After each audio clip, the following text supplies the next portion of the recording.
So you guys arrive back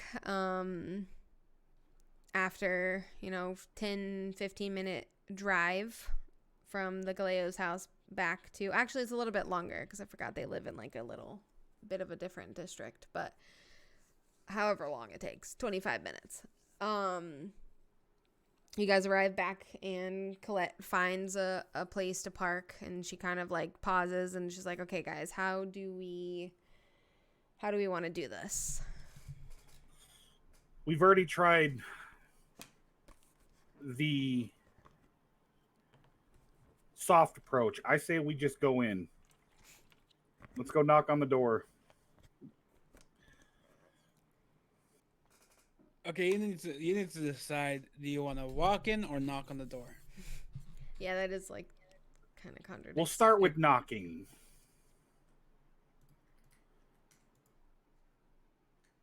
Okay. And if nobody answers, I'll kick the door in. Okay, should we... Maybe let's not kick the door in, especially if there's like people around. There's definitely at least 6 people that we met that would hear that Right. and that saw us earlier. I mean, can we try to get an extra key for that room?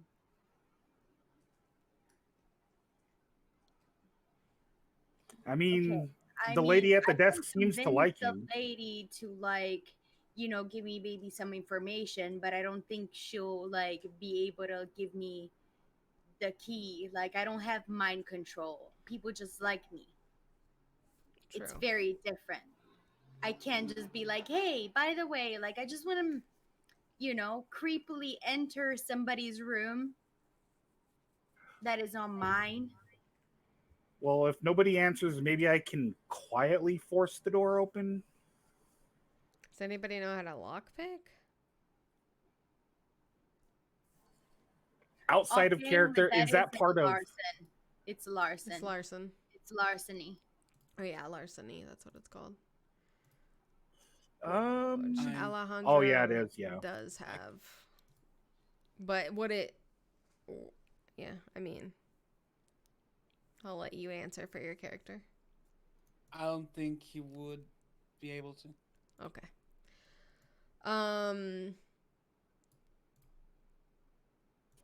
It's not that hard to get a door open. I could do it pretty quietly. Okay, this is what I'm thinking. Yeah, like in the cemetery. Look, that was a stone tomb. Those doors are not meant to be opened. I mean, it's not like a room can be booby trapped to explode. Okay, this is like thinking about a lot of things. I like how you're thinking, Alejandro, because if they're really 2 steps ahead of us, that might room is very gonna well be be booby-trapped. a very like a possibility. I'm not even like gonna lie here. I mean, it did Let's seem like start- somebody was in there. I saw the light turn off. Whether Why don't that we person start by just left, knocking? I don't know. Let's knock. I have a proposal. Okay. Alejandro and Nyx, I think that we should split into 2 groups. And considering Alejandro and Nyx are speedy, maybe they shouldn't be in the same group. So then if we need to pursue someone, one of them could possibly do that, depending on where you are. Mm-hmm. My proposal is let's stick with male-female like we did before, because 2 females, approaching a hotel room maybe will be less, what's the word I'm looking for? Aggressive. And Sparta and Alejandro, you guys post up somewhere near the entrance to this courtyard so that you can Alright. watch us and you can watch what may be coming into the courtyard. Yeah, Just a suggestion, just in case. Um, Next, try to hold on to Colette in case there's something triggered in there, so you can actually grab her and Run away back out, back out immediately. if we have time. Mm-hmm. Fine. I don't know. What if the person immediately attacks? Rouse I mean, you checking guys will for be right there. right now. I'm rouse checking for pumping up my strength. Okay. Fuck yeah, 7. Perfect. So you guys would be in the distance enough for you to be able to soaring leap to the door and him to be able to, I mean, with fleetness, you're fucking fast as hell. I could do Doesn't matter. length, but like I'm right in front of the door. No, so I mean Alejandro isn't going to be at the door. Alejandro. Yeah, right. Yeah. So obviously you guys are going to be some distance away, but you're not so far away that you wouldn't be able to get to us if we needed help. Like if somebody was hurting us or something. Mm-hmm. But you could also keep an eye on whatever's going on so that if this person opens the door and has a conversation with us, invites us inside, whatever the case may be, if they alert Right, anybody, right. you guys can watch to see if anybody else suspicious shows up. So that we're not all there focused on one thing, you know, and we get Cornered. yeah. Mm-hmm. I guess that makes sense. But if I see anything suspicious or hairy, I'm coming in. And I'm coming in hot. Okay. Don't kill them. That's fair. It is fair, but you know, one thing I learned is you don't want to let other people know that like we're doing something very special and supernatural. Right. So just keep Try to that be in discreet. mind. And this is very, and like Nyx is like, it's everything is very exposed. Yeah, there's not a lot of coverage in this area. It's a little bit of a small space to work in.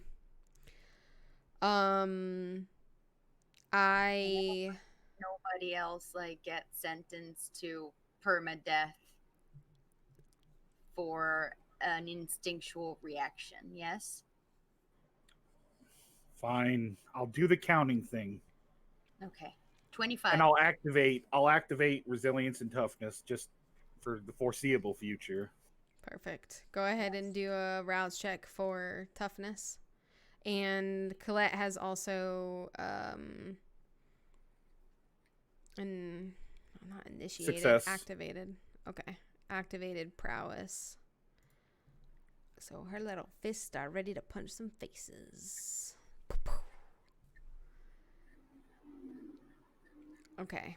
Hold on just a moment.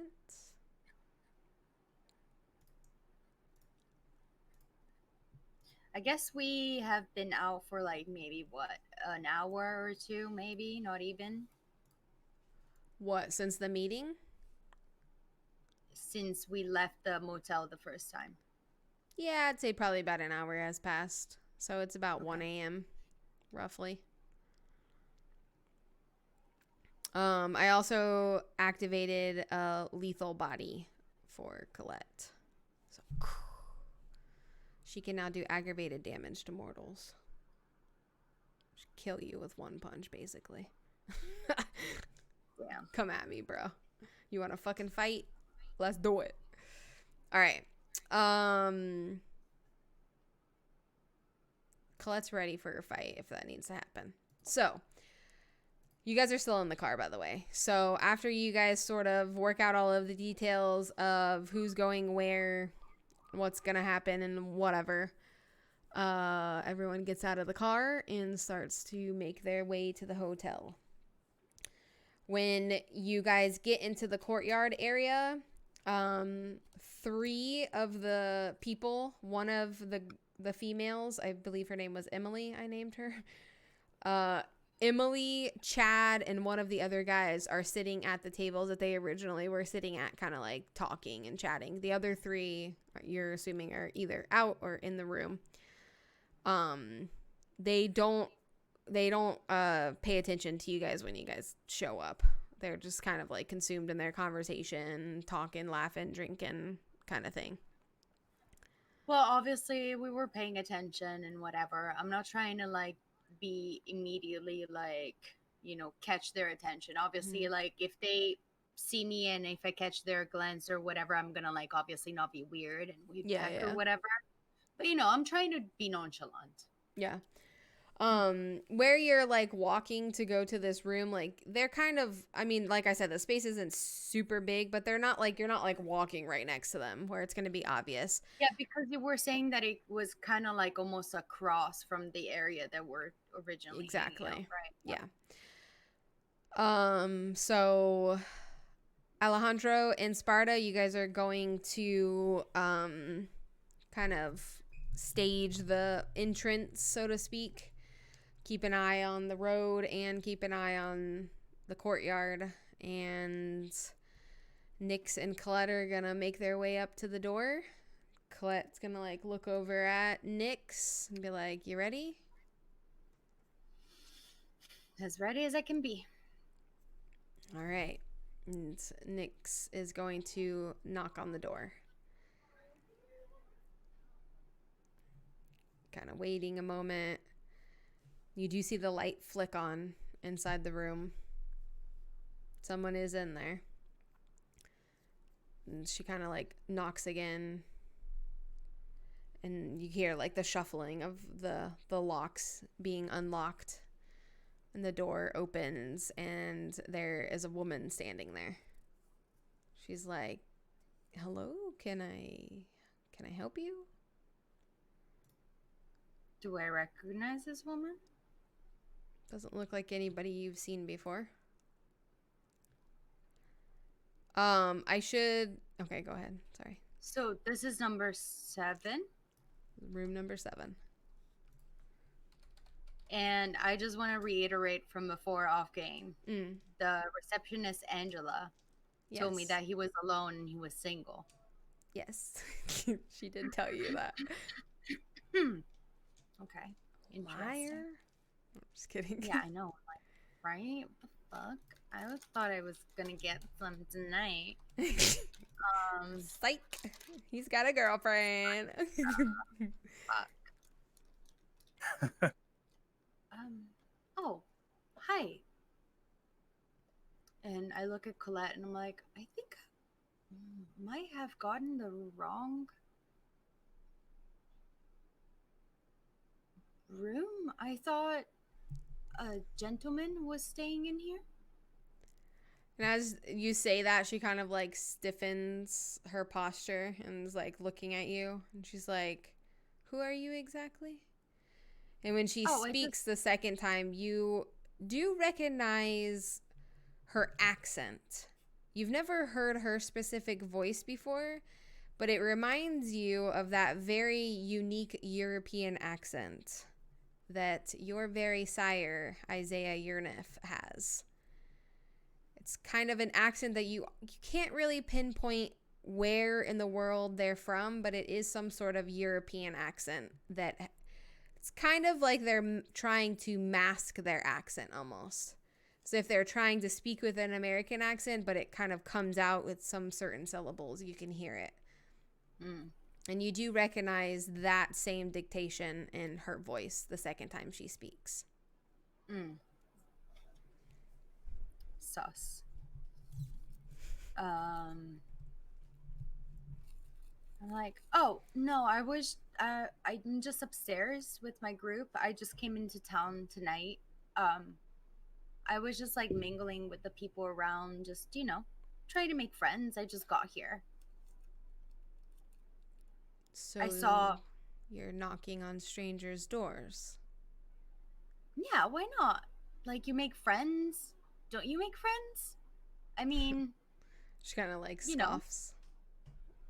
It's always fun to like go around and explore places with people, it kind of enriches the memories. I feel like I always try to do it. I know that I'm lying. I can roll if you want. So you are trying to manipulate her? I'm trying to charisma the fuck out of Okay. her. Do you have all activated? I don't know if you ever put it down from before. I mean, Because it technically stays activated. No, stays on. it's passive. It stays activated until you tell me that you specifically dropped it. Oh yeah, no, and then it's just been on. Okay. Yeah. Okay, so then yeah, go ahead and roll a what is it? Charisma and manipulation, I believe. Oh wait, manipulation and presence, or persuasion, whichever one. If you're trying to be persuading, or if you're trying to manipulate, you choose which one. Plus, your presence. I'm actually trying to subterfuge the shit out of her, and I have like my specialty of convincing lying. So that's fair. Charisma and subterfuge the fuck out of her right now, with an extra die. Okay, that's fair. Go for it. And I need to find a character sheet. Uno momento. Okay. 7.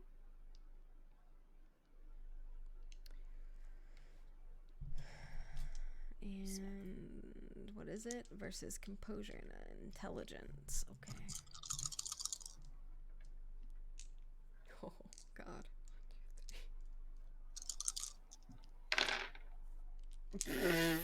6 successes.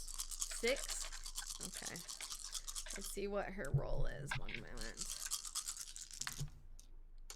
And I should have maybe a easier difficulty with all activated. I don't know how it applies. Like it's different with kindred.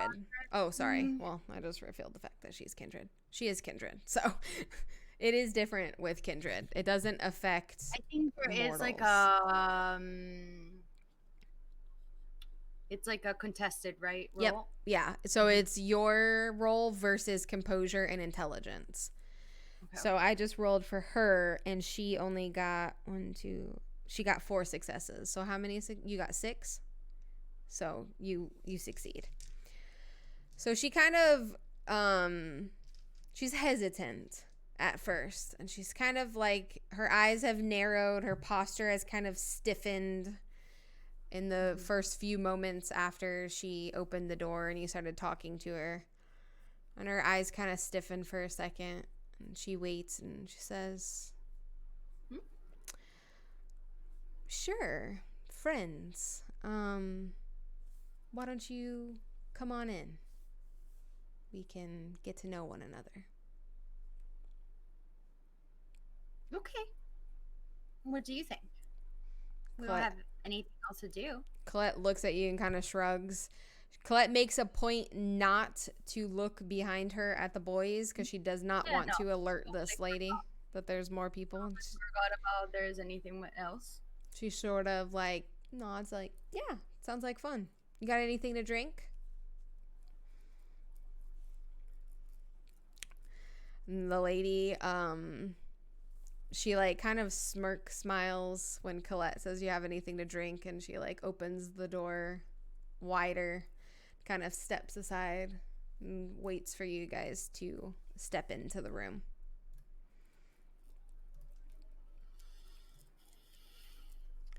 Sparta is not happy seeing them walk inside.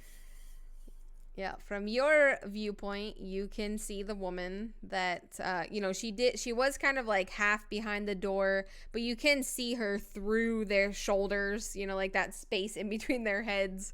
You can kind of see her face. So you do see that it is a woman that answered the door. Then you see the door open after a few moments of brief conversation, and Colette and Nick step into the room, and the door closes behind them.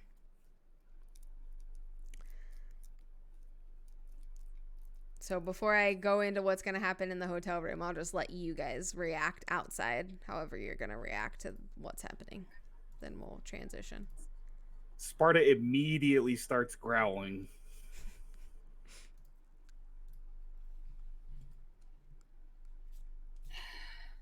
Easy, boy.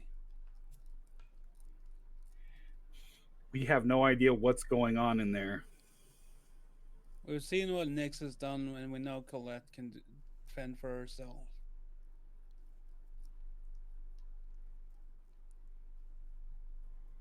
I think one of us needs to get closer. They're inside, they won't notice, but that way, if anything does happen, one of us should stay out here. That someone should be you. I'll get closer. I won't Oh do God. anything stupid, You better but not, because you see there's 3 people right there. I'm aware of it. But we can't hear anything that's going on. If there's a commotion, we may not even be able to hear it. I won't do anything stupid. I'll do the fucking counting trick. But one of us needs to get closer. And I could get through that door quicker than you can. Alright. If something happens. Knock yourself out. Sparta will immediately kind of just casually walk closer to the door, and just lounge. Okay. You said it's like a courtyard with chairs and stuff. Yeah, there's chairs around. There's also like pillars. There's like these they're actually kind of beautiful. I didn't really describe the place that well before, but there's like metal kind of pillars that, are every few feet that are holding the structure of the balcony. So there's one fairly close to that door if you kind of wanted to lean against that. There's several options of like where you could stand, lounge, that makes it look like you're just kind of there, but not intentionally trying to stand He'll in lean front up of against the door. a pole, take out his knife, and just like start to clean his nails. Gross. I could just imagine Sparta's nasty nails. But I guess he did take a shower, so hey, they're probably not that bad. True. Okay. God, Nick is not seeing this shit. No.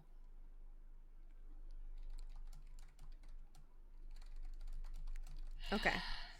So inside of the room, Nyx and Colette, you guys walk in. And you remember that the Angela, she said that whoever checked into this room has been there for a couple of weeks, or almost 2 weeks. The room hasn't been disturbed at all.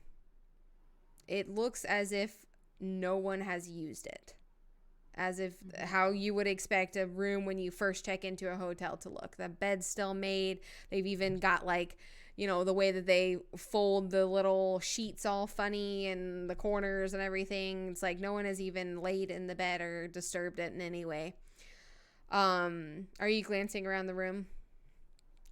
I mean, you are. I'm going in. We're going in. Like, I don't think there's like it's an immense room. No, like, these are small hotel rooms. Yeah, I mean, I'm definitely keeping an eye on her, but I'm looking. Yeah, around. it's just a small little single, like maybe queen size bed with a chair and table and a bathroom and a TV like that. It's really small and tiny. So as you're kind of like looking around the space, like I said, it looks completely undisturbed. You don't see personal belongings. You don't see any signs that anybody has really even been using this room as you would expect a hotel room to be used. Mm-hmm. However, you do see a suitcase, like an old school, like old style suitcase, which you probably have only seen in movies. Of like, those hard kind of square, like Forrest Gump suitcases. Like a trunk. Yeah. Oh, I love it. Yeah. Mm-hmm. You see this sitting on the bed, and it is opened, and it's opened with like where you can't see inside of it. So like if you're looking at it, you can only see that it's open. The back side of it. But you can't see the contents of whatever is inside. Go ahead and roll a wits and awareness for me. I'm gonna roll for Colette. And Colette is still hungry. Yeah, I'm hungry too. That shed book delish out there. That Chad. True story. All right. Okay. 3 successes, not bad. 4 successes. All right. So both of you, without much difficulty, it's a small space. You're both alert, obviously. You're kind of watching her, watching the space, like trying not to act too unnatural. As she like walks in after she's closed the door, she goes over to the suitcase, and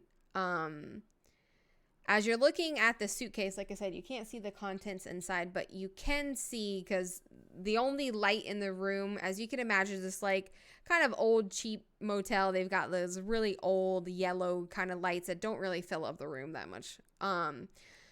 You can see a glowing, it seems like something inside of the suitcase is glowing green. You're not really sure what it is, because from where you are, all you can kind of see is like this faint glow that's like bouncing off of the wall that's in front of you and kind of in that space, like as if like you turned on your cell phone flashlight and kind of set it somewhere. Yeah, and kind of like. Yeah, it's not super bright, but you see it. Yeah, no, I know what you mean. And before she closes the suitcase, you see that green light switches to red. Then the suitcase is slammed shut. She clicks the locks on the suitcase, picks it up, and sets it on the ground. Then sits down on the corner of the bed and looks at you guys and says, "So, what brings you in town?" By the way, I should mention also, since you would gather this from your wits and awareness roll, the way she moves reminds you exactly of Catalina. She does not move like a human. That same eerie, mechanical, methodical movement that you have become to know with Catalina reminds you of, or this woman reminds you of that, as she sort of walks across the room, closes the suitcase, and sits down to now address you guys. I guess do you guys want me to describe her? Sorry, I didn't describe her. I don't know if it helps you. Okay. I'll just brief description. She is a shorter woman, and she has like shoulder length brown hair. Her skin is that same beautiful porcelain white type of skin. It does have a more olive type of color to it. It's not quite as white as Catalina, but it's like very clear and that same beautiful radiant type of skin. But it is like a little bit of a darker olive color. And she has dark brown eyes.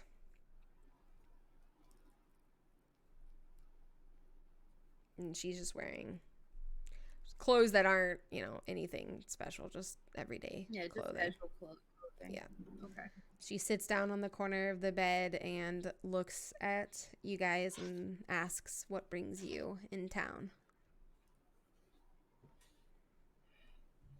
Oh, like New Orleans is just like such an amazing city, has so much history, and there's always something going on here. I never had the chance to come over, and I thought, why not doing it now? I had a little bit of time off.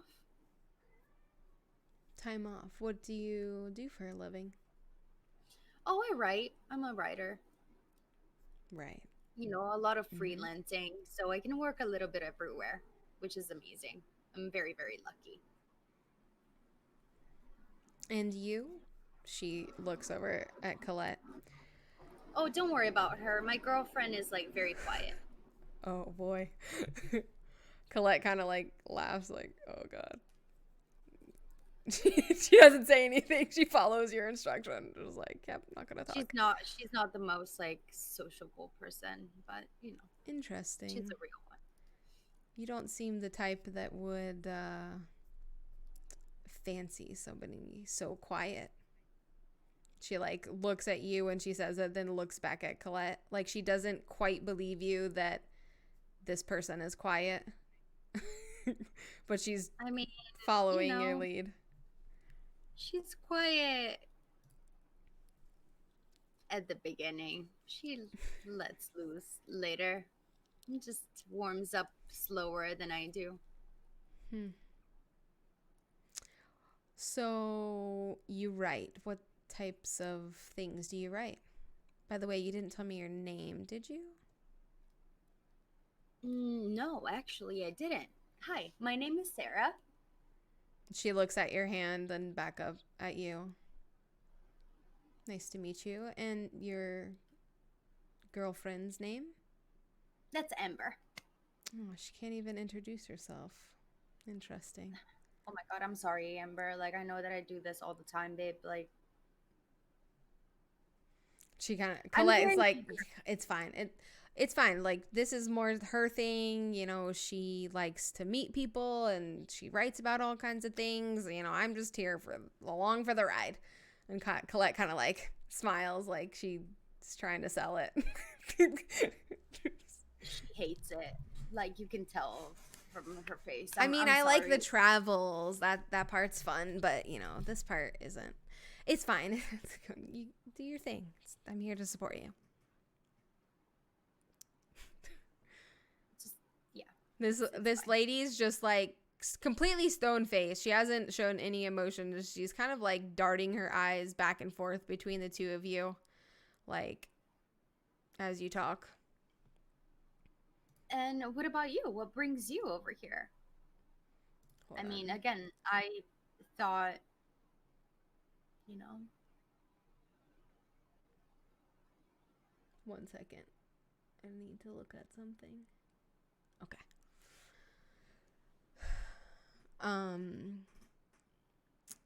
I came in town for the festivities and I'm taking my time leaving, I guess.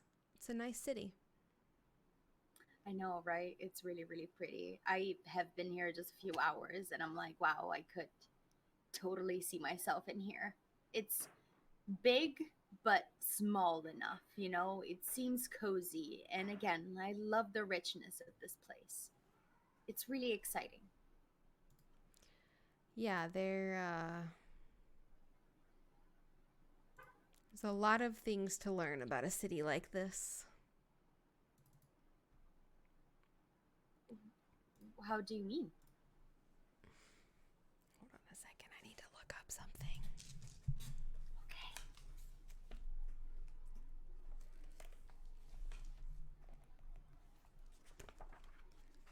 I forgot to add this to my notes. This is some superpower bullshit. They're just gonna try to fucking just sit, like, shoot on us, and like we're gonna be fucked. Right?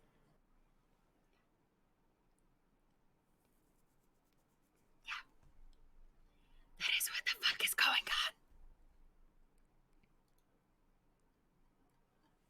on. All right. Don't die. Okay.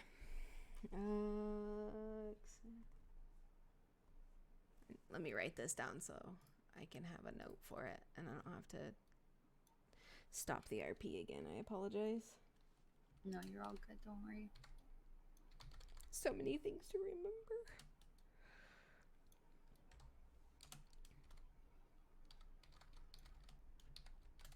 Versus...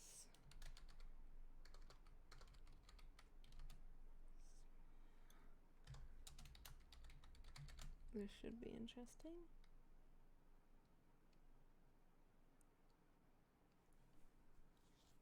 Okay.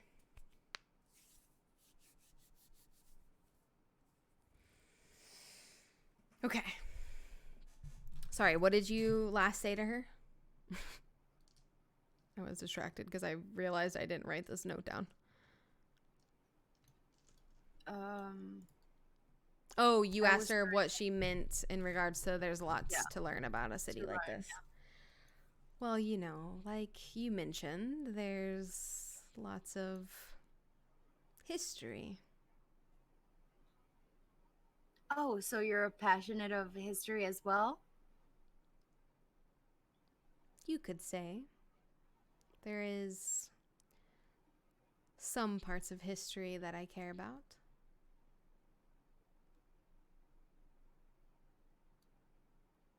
Like a specific era, you mean? I specifically love Victorian, New Victorian. Really like that era. The aesthetics, definitely my vibe. Not necessarily. More so history centered around how the leadership of a city can affect it. Oh, interesting. That sounds more like political stuff. Sure. Yeah, I need to say that that is not my forte. I've always like gotten bored in history classes whenever they got into the nitty and gritty of the politics. I always liked a little bit of like more of the arts and like the cultural and anthropological aspect of history, if that makes sense. That's what excites Right, of course it would. Not really sure what to make of that comment. She's gonna shift around a little and she's gonna keep her gaze on you. me. Mm-hmm. She's going to, oh my god, 2 rouse checks. Welcome to level 5 abilities. Oof. Ooh, that one fell on the ground. Okay. That is either going to be a majesty or something like that. So, I need you to roll charisma and presence. Charisma and presence? Yes.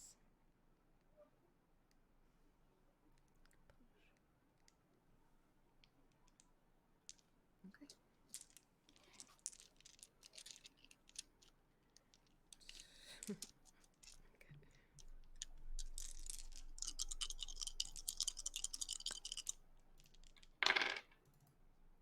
Yeah. Sorry. 10, 9, 4 for the 300 die. And then we got 5 more, boys. Let's go. And then they have 12 dice, and I'm fucked. Okay, I got a 5. 5 successes. 5 successes? Mm-hmm. Okay. 2, 3, 4, 5, 6, 7, 8, 9. Okay. Oh, great. Well, she got 9 successes. What the fuck is this bitch? Holy shit, we're about to die, rip. Okay, so as she makes that comment that says whatever she said, that makes sense or whatever. Whatever Of course I you just would. said. Something Yeah, like of that, course. yeah. Yeah. You've seen other kindred use awe before around you. And you've kind of seen how it affects, their presence, so to speak. But this woman is a little bit different. She, all of a sudden, as you're looking at her, like, she's overwhelmingly beautiful. It's like you can't take your eyes off of her. But she's also slightly terrifying, but not in the way that you've experienced with, like, Catalina, where it's like you kind of want to leave. It's almost as if, like, you now are, in a way, locked in on this person and you're kind of obsessed with her, so to speak. And you do remember a similar feeling that's happening in your body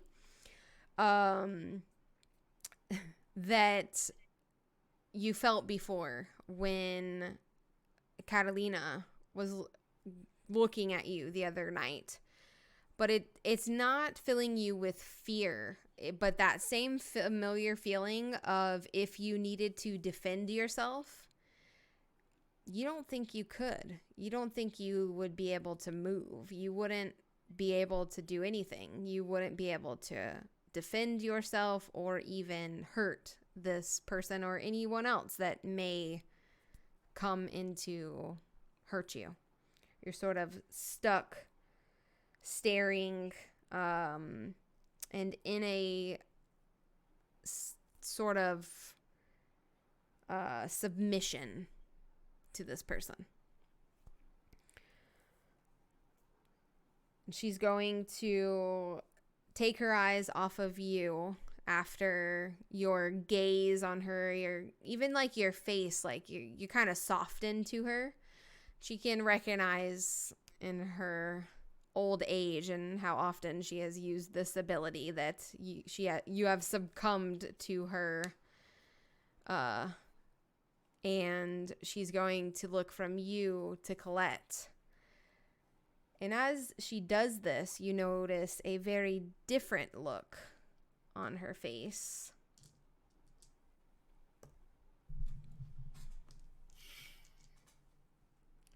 As she looks over at Colette. And hold on, I need to roll for Colette. 1, 2, 3, 4, 5.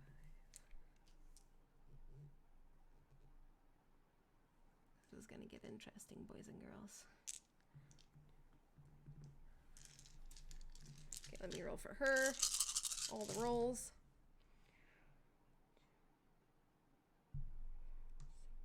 Okay, now let me roll a counterpart for Colette. This is what happens when you are the role player. Where is Colette? Colette's composure and resolve. Oof, this is not a good roll for Colette. Ooh, I'm sorry, sweetheart. You're about to fail. Actually, I don't even have enough dice to beat her, so I'm not even gonna roll that. So Colette fails. I don't even have enough. She rolled 6 and I'm only rolling 5 for Colette, so there's no way Colette can succeed. So as she looks over at Colette, you see a very different look on her face, and her face twists and turns and her fangs are now exposed, and that very terrifying feeling that you remember from Catalina, it's not directed at you, but you can very much see what's happening. And she looks at Colette and says, "Now, do you want to tell me who you really are and what you're doing here?" And hold on, it's only a crit fail, right? Or a crit win to make her run away. Yeah. And Colette, she doesn't speak for a moment. You can't seem to take your eyes off of this woman. You're kind of like locked in this weird, like, strange obsession kind of thing. But you're faintly aware of Colette beside you. And Colette kind of stutters for a moment, and she is like,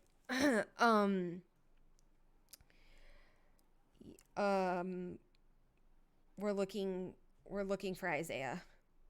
And you can like hear the hesitation in her voice, but you get the sense of the fact that you're not even mad at the fact that Colette just told this woman what you were there for, because you don't think you'd be able to lie to her if she asked you that question. So as soon as Colette says this, she, right. Okay. Who sent you? And another, like, it's almost as if Lindsay's trying to fight it, but not successfully. She's just very hesitant in the way she's talking. And even her voice, it's like quivering in a way that you've never heard before with Lindsay. I mean, with Colette. She waits a minute. We work for Lindsay, the sheriff of course. Who else would send us? And she kind of smirks again. Right. Okay. Outside of the room, Alejandro, where are you? You're still like in that same spot you were before by the entrance? Yeah. Cool. So, you can see down the street that 2 vehicles have sort of parked in the area of what you would assume would be the motel parking for this particular place, because you know that there's no parking inside, so it would be on the street. So you see these two cars show up, and out of the car exits 2 people from one vehicle and 1 person from the other. And you immediately recognize that they're wearing those strange hoods that you saw before earlier in the night. And they get out of the car. Go ahead and roll a wits and awareness for me. Just because they are kind of far away. It is a little bit dark. So I want to see how much detail you would actually see from this distance.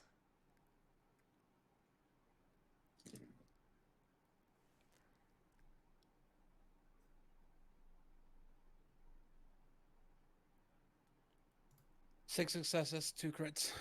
Oh, shit. Okay. Fuck yeah. You see every motherfucking thing. Okay. So you see Fuck these yeah. 3 individuals get out of the car. And you do immediately recognize those hoods that you saw earlier in the night. But you also do recognize that these 3 people are a lot bigger than any of the people that were here earlier in the night in that little huddle.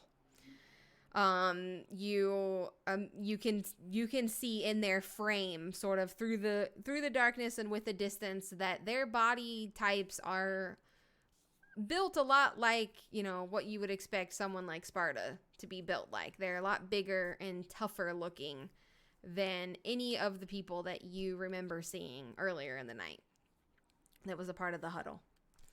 And they get out of the car without saying anything to each other and begin walking towards the entrance of the hotel or the motel.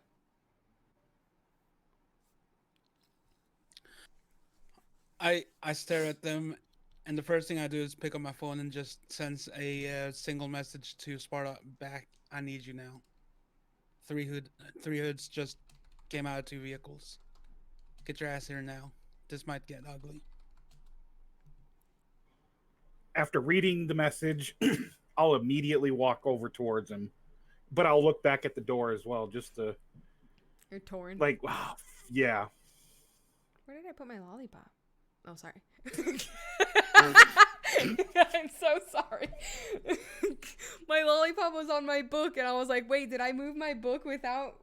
I thought I dropped it. That was a true ADD moment right there. That was an ADD moment if I ever saw one. I apologize, guys. I kind of can't believe that. Lollipop? I kind of can't believe that I said it out loud. Usually those moments happen in my brain. I apologize. It's fine. It's fine. I was just expecting to it be stuck on my shirt and not have realized. Okay. Totally broke fucking immersion there. I apologize. Oops. Okay, you're walking toward Alejandro. You're kind of torn, where to go. Okay. Yeah. So you reach I walk him, right up to him. stand next to him, and you now see the 3 hooded figures. They're about halfway from where they parked to reaching you guys.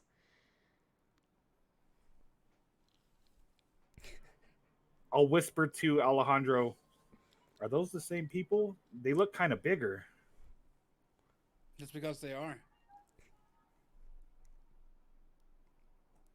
You want to smash some skulls in? Stop. I do, but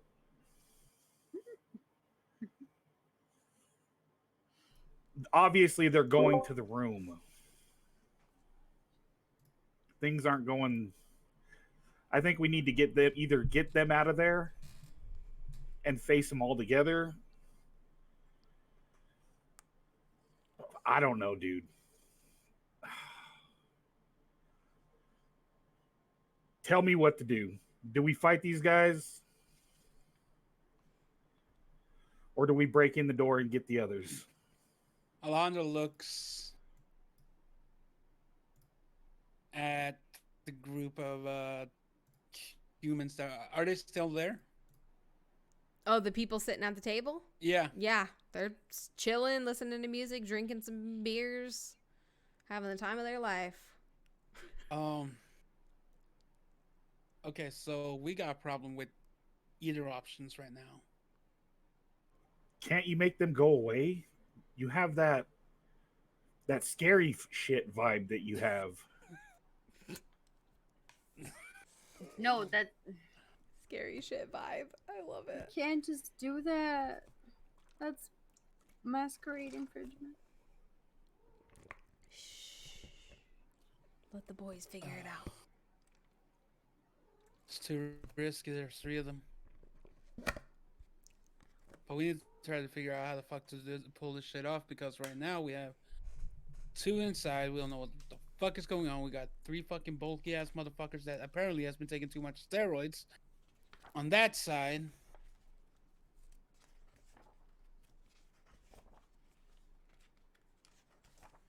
Sparta's immediately going to take out his phone and message Lev and, like, in the most disjointed manner, describe, like, confusing as hell, describe what's happening. Do I attack or do I hold?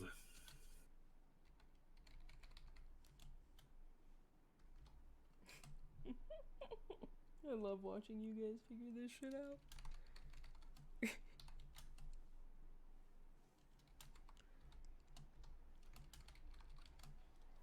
We need backup. I just texted Lev. But we're going to have to figure this out real quick.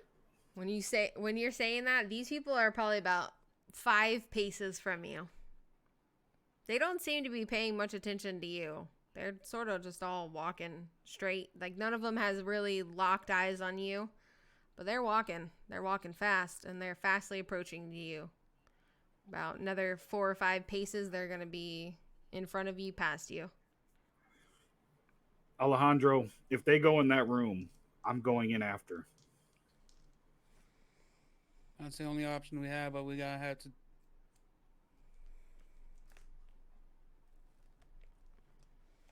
Okay, you guys let them pass?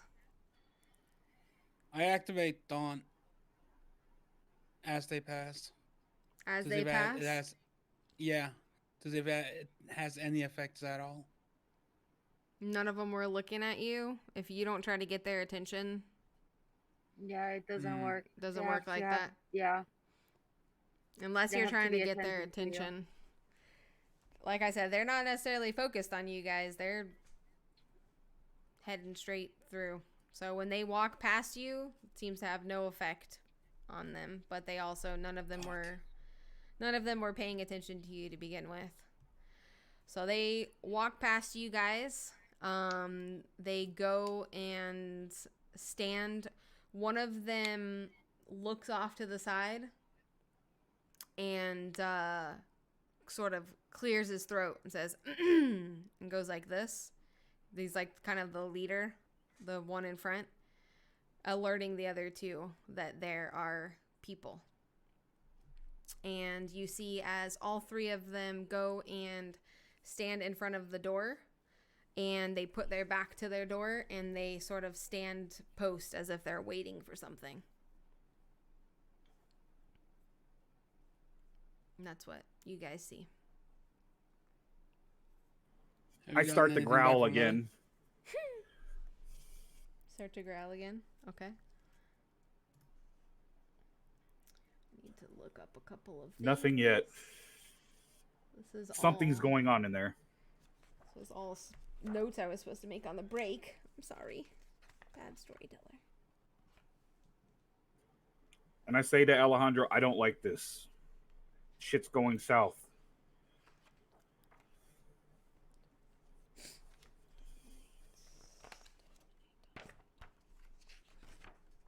I'm just gonna let you guys talk. I'm It's gonna going. figure it out outside while I look this up.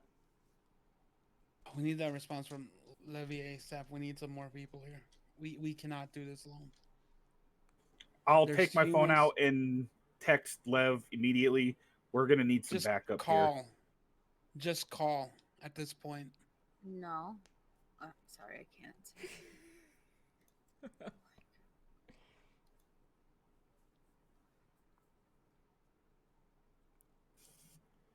I'll actually dial up Lev's number and call him.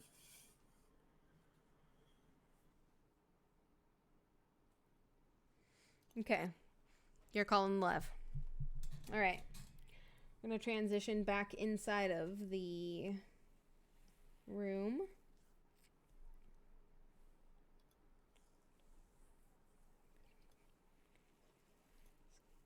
Oh, sweet. Fuck yeah, I like this power. All right. Inside of the room, the conversation has continued. This woman, which you never asked her name, so she never introduced herself. But she continues to ask Colette, as you're still kind of in this strange, submissive mood, and you're watching this happen. She still continues to ask Colette some information about who you are, what you're doing, what you're looking for. And Colette is telling her everything that you guys have been doing, all the details. Takes a few minutes for this all to happen. And once she's done, she is going to keep her... She's still got her eyes locked on Colette. What does Colette's role need to be? Okay, manipulation. 1, 2, 3, 4. Manipulation plus dominate. Oh, Jesus. Okay. Oh, fuck.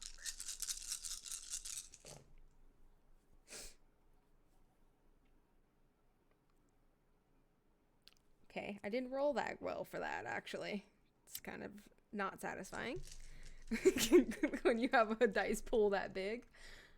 Versus Colette, which is intelligence and resolve. This is a better roll for Colette, thank goodness. Can actually have a chance to beat this bitch. Please. Come on, Colette. What happens if they fail?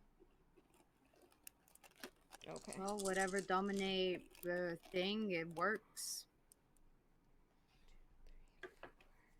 Oh. Shit. Okay, Colette. Well, fuck you. What happens if they tie? I think the older vampire wins. Oh, well, sad day for you, Colette. Okay. So, as you're still kind of watching this lady, she is talking with Colette, and she's telling Colette, it's almost as if she's telling Colette a story. And you can't really make sense of what she's saying.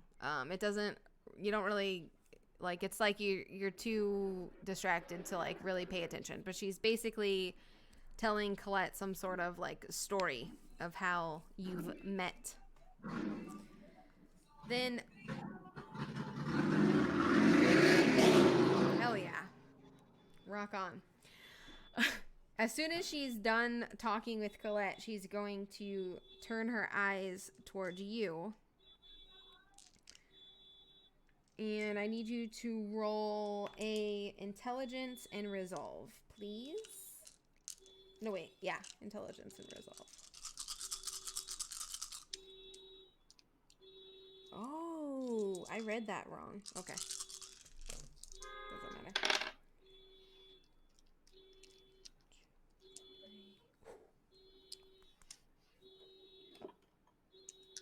Oh my god, yes.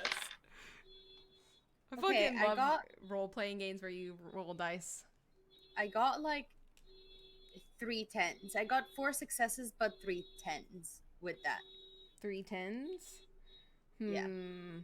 Well, she got a critical win. So I feel like 2 crits, would that be like a tie? Which would say she would win in that situation? I don't know. I got 3 10s in total plus a 9. So Okay, it's well, 4 successes. 4, So it's 5, double. It 6. would be 8. No, No, it 6. would be 6. 6, which doesn't beat her. So it's tied. Well, Yeah, she so beats it's you. her. Yeah, she Yeah. beats you because of her crit. God damn it. Yeah, sadly. Okay. So this is a critical win for yours. So this means what is about to happen is she is going to create a flawless imprint, as if this memory she's about to plant into your brain is exactly what happened. So she's going to look at you and she is going to say, "You came to my hotel room and I introduced myself as Margaret.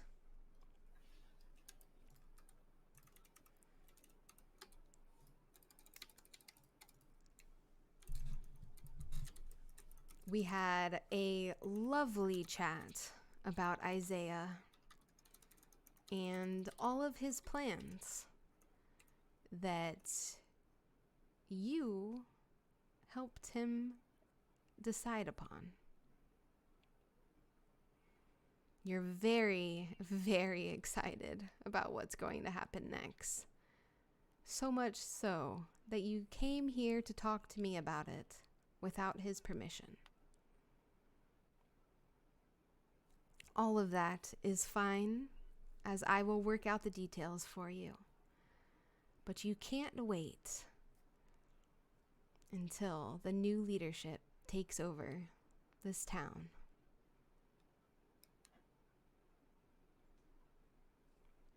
And this is what she tells you that has happened tonight when you came to her hotel room. And because it's a critical win, it says it creates a flawless imprint. So that means what she just recounted to you as what took place that night is literally what you will remember if anybody asks you. You will remember nothing else about meeting her and what took place in the hotel room and what conversations you So had. would I remember before? You would remember before, but you, with this specific situation, you and everything that's transpiring, you will remember what she's telling you, and you believe it. You believe what she's saying to be true. It's, oh yeah, this is, yeah, you're right. I was planning with Isaiah, and yeah, oh yeah, like maybe details before that, obviously you won't have those details, but what she's saying to you is true, if that makes sense. You know what I'm trying to say? Like, you won't be able to recall details because obviously those details don't exist, but you believe her, and that's true. The memory that you now have been implanted with in your mind. Would I know what the plans are if the memory is perfect? No, because she didn't go into any details about that. She only talked about how you felt and what like you were excited about, and that's why you decided to come and talk to her, and that you're so excited for what they're doing in the city. Arwen, I will kill you. Would this Stop. replace my feeling of trying to get revenge? Hold on, Arwen's stuck. Stop doing this. Go away from here. Alright, her little nails were stuck. She's like looking at me like, please, Mom. I'm sorry I did it. I touched the bud. So let me read it again because I don't know how it says that it affects your memory. Because how I know, like, dominate, like, the replacing the memory is you need to have a very specific memory. If Well, there's something that's that why is I'm- not, like, told, then that is can break the memory's integrity. Wait, where? So, like, for example, if I am happy about it, then I have to have been part of this, and she would have had to instill in my memory, which with that critical could have been, Okay. but she Okay. would have had to like install a completely Okay. different memory You're within right. these last 10 days. Okay. So yeah, you're correct. So she's going to rewrite your memories. So Like that my is what she's entire going to do. She's going to like rewrite your memories in regards to Isaiah. Specifically Isaiah and your involvement with him. She's going to rewrite all of your memories with him to make it seem like you remember aligning yourself with him and that you're working with him. okay, so I would have some fake memories of like meeting up with him and Exactly. like talking to him Exactly. and like planning stuff and Right. stuff like that, It's, right? yeah, it says they rewrite your whole swaths of victims' memories as long as they can keep the victim's gaze and uninterrupted attention, which with her critical win, she can do that. They verbally describe the victim's new memories, which the victim then accepts as their own. This power does not allow the user to investigate the victim's true memories. It's just painting over an old canvas. So she can't know what you already know, but she's going to plant all of these new memories in your mind that you're working with Isaiah. Mm-hmm. And that you know her, she's Margaret, you know Isaiah, you all have been working together. I feel like this would actually take several minutes, like a while. Yeah. This is for her to like go through. And we'll just Mhm. say, for the sake of argument, I'm not going to go through every single specific detail. I'll send you like a list. We can do that out of character of like what exactly you're going to remember. But as far as you're concerned, you remember, and because it was a critical win, you can't tell the difference. No, And I she did the same thing with Colette, like the same interaction that you guys basically what she's trying to achieve is she's trying to rewrite your memories to make you guys allies, so to speak, if that makes sense. So that is what takes place several minutes between her doing it with you and doing it with Colette. And after that is done, she is going to stand up and her kind of demeanor changes and she's going to say, "Ladies, it was wonderful to see you. I hope that you have a great night. And if you need to speak with me again, make sure you go through the proper channels." And you both kind of like nod, like, "Oh yeah, of course." Oh, like yeah, Colette's sure. like, I'm sorry. We were so excited. Like, you're right. We shouldn't have done it this way. Yeah. And you know exactly what Colette's talking about. And with that, you guys kind of stand up and exit the room. And you see the three people that are there. You don't really seem to be alarmed by them. You probably recognize them. And you exit the room, and the three individuals enter the room, and the door closes.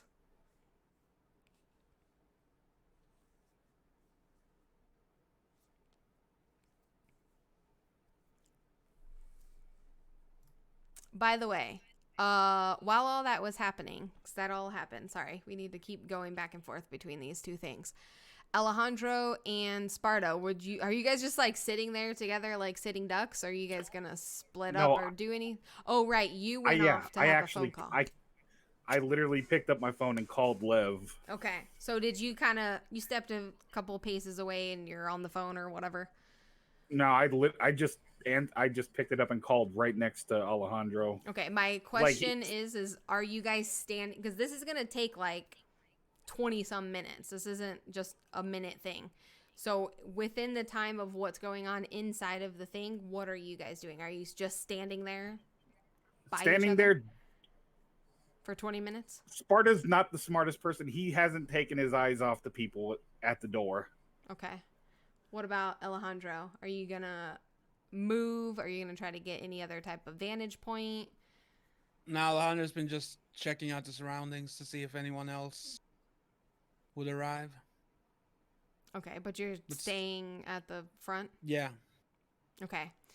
On your phone call to Lev is going to tell you that they're on the way and that you guys need to, how would he word this? You need to make sure, I don't know how he would word this, what I'm trying to convey. Make sure that the entrance is covered, but make sure that somebody is as close as they can be to where Nyx and Colette are, basically. Is like what he's trying to say is like, don't let the entrance be not covered, but I also don't want anybody that far away from Nyx and Colette, so to speak. If that makes sense. Sparta will look at Alejandro and say, cover the entrance. Lev says Go. I need to get closer. All right, go. And I'll do like my super sneaky, if you can call it, and try to get closer. Okay. So you try to like leisurely make your way back, like as if you're just nonchalantly not paying attention. You're not very good at it, but these guys don't seem to be that interested in you. Well, we will say that. And you sort of position yourself, and I'm assuming you're sort of focused on these guys, but not trying to make it obvious, correct? True. Right. Not Okay. very well, but he is trying. Yeah, of course. You're doing your best to sort of be nonchalant in your presence, so to speak. All right. So, this is also going on. Like I said, it probably takes about 20 minutes for this to happen inside of the hotel. You guys still have no idea what's going on. But you've kind of posted up. Sparta's a little bit closer to the room, kind of in the same area that he was before. Alejandro, you're watching the front. About 4 or 5 minutes after that phone call ended, you see multiple SUVs arrive. Lindsay is fast with her response times typically. You see Lev get out of the vehicle and a handful of other people, but you don't see Lindsay anywhere, which you can think whatever you want to think about. But you don't see Lindsay. This is the first time that you guys have called sort of Lindsay in these situations that you haven't seen her arrive. And you see Lev kind of like motioning. It's almost the way he's moving and interacting with the people. It reminds you a lot of being on the police force, and it's kind of like watching the SWAT team. Like kind of moving in, and they're all moving like as one unit, but they're not talking. They're using like sort of hand signals to kind of communicate with each other. And you watch as Lev and 2 other individuals are going to he's going to nod as he walks past you. 2 of them go up the stairs and kind of disappear up onto the balcony. Lev rounds the corner, so he's no longer in your view. So Sparta, you would be able to see him sort of across the way. And then, how many is that? 3. Then there's one more female with them, and she comes in kind of sort of after Lev, and she goes over to the table of people. And she has like a brief little conversation with them. And once again, they sort of get up and leave the area. They actually go into their hotel room this time. They don't like go out into the street. And they go into their hotel room. And then she positions herself across. So Lev is here. She's across. The 3 dudes are here. And Sparta, you're kind of here. So you guys kind of like make a triangle. You can all kind of see each other. And then there's 2 guys upstairs. Seeing once the humans basically leave, I'm gonna do a rouse check. Plebs. Yeah. And try to increase my strength. Can you do a double one for that? Can you use both points? You can do it twice. Do you have to wait in between?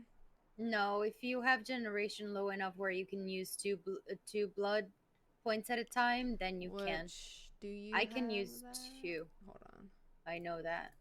I can use 2 rouse check or It's whatever. based off of potency, right? No. It's blood potency, yeah. Yeah. Yeah. You Yeah, have so 2. I have 2. My Yeah, you can do it. Yeah. Yeah, Mine is 2.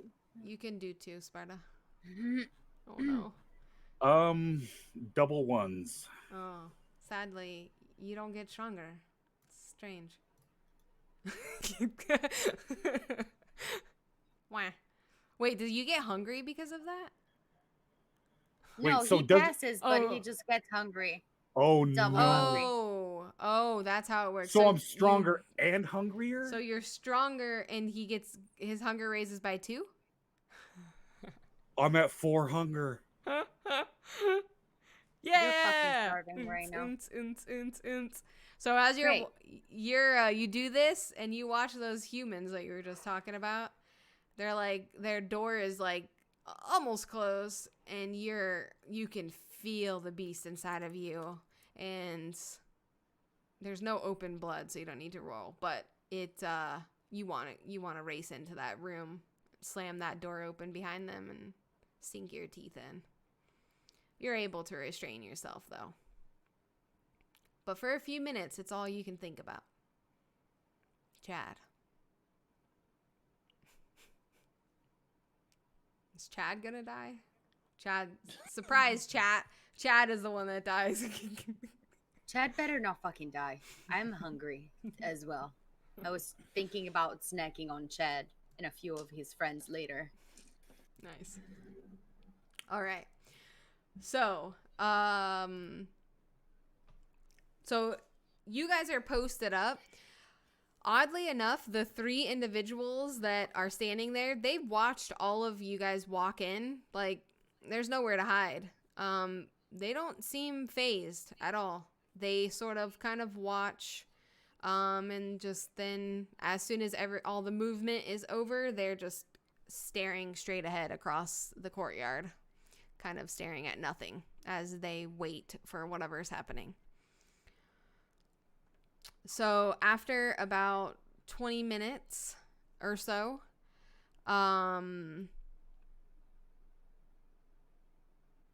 you see, actually, there's something that I need to do before that happens. Alejandro, you are really the only person that would be able to see you from where you are standing if he was looking in your direction would be Sparta, just by where everybody is sort of positioned. Because you're kind of like in this like sort of threshold of this walkway.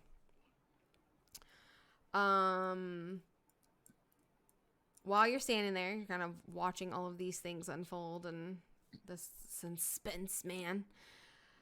Out of nowhere, you feel a swift move of somebody grabbing your throat from behind.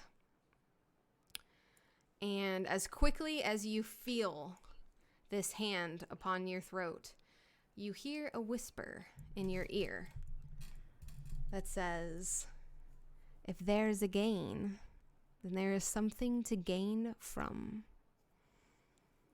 And this very quiet, menacing voice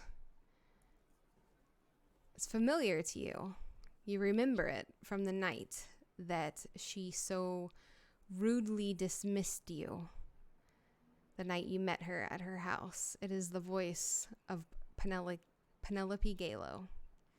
And you hear her whisper the very words that you muttered several nights ago in a disagreement with Sparta about working with werewolves. And as soon as she is done whispering these words, you feel a sudden and sharp pain as a wooden stake is shoved into your chest, piercing your heart and completely paralyzing you.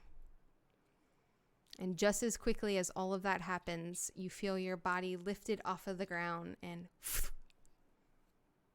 you have disappeared. Sparta, I would like you to roll a wits and awareness, please.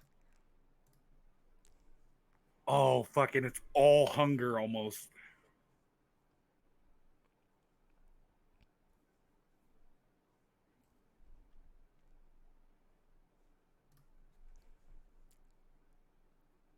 By the way, Alejandro, Not you bad.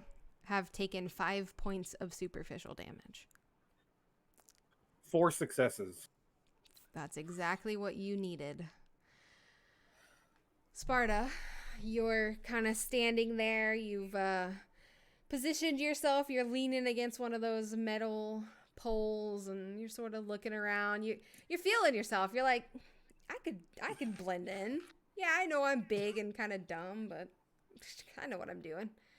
You're really like kind of trying to just blend in. And you see something out of the corner of your eye in the direction of Alejandro. And when you look over, you can see that somebody has a hold of him. And as quickly as you look over and see this, they're gone. And Alejandro is nowhere to be seen.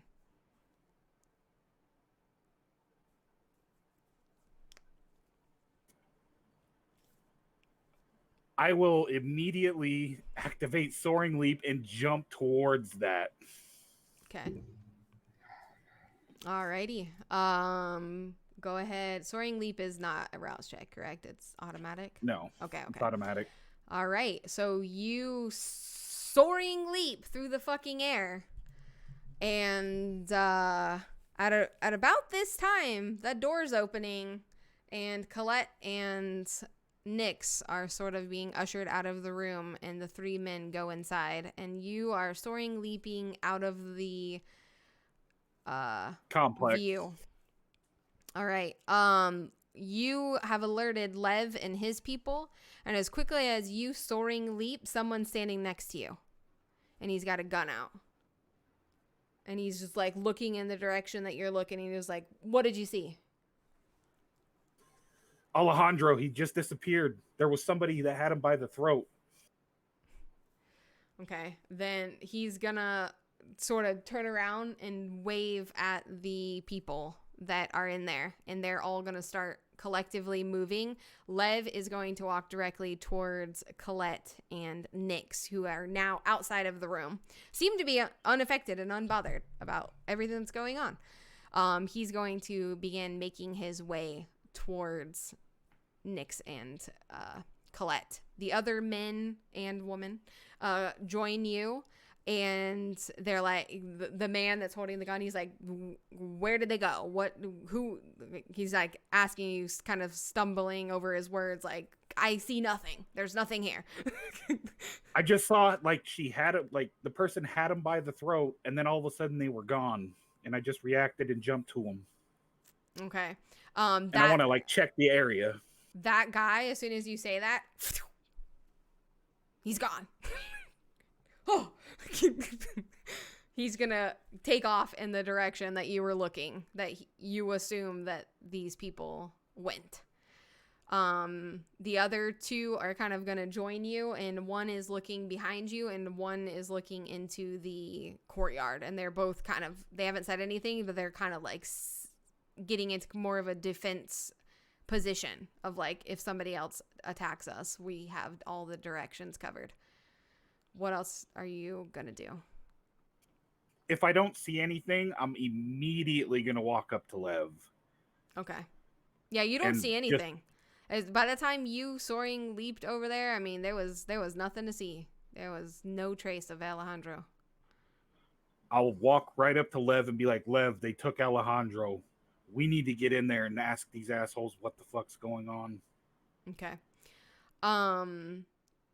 When you walk up to them, Lev is talking to Colette, and Colette seems really confused, and she's like, What the hell? Why are you guys here?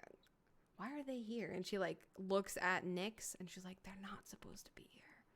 I know they're not supposed to. What do you mean we're not supposed to be here? We came here to investigate this room. Why? I look at Lev, and then I look back at Nyx and Colette, and I'm like, what do you mean, why? I mean, We're on a mission. Yeah, I know, but like, why did you guys need to come here? Because we couldn't get a meeting with Travis, and this is where he was staying. She looks like really confused. She's kind of like trying to remember exactly what's going on. Just like, Yeah, and okay. same for Nyx. Like Nyx is like,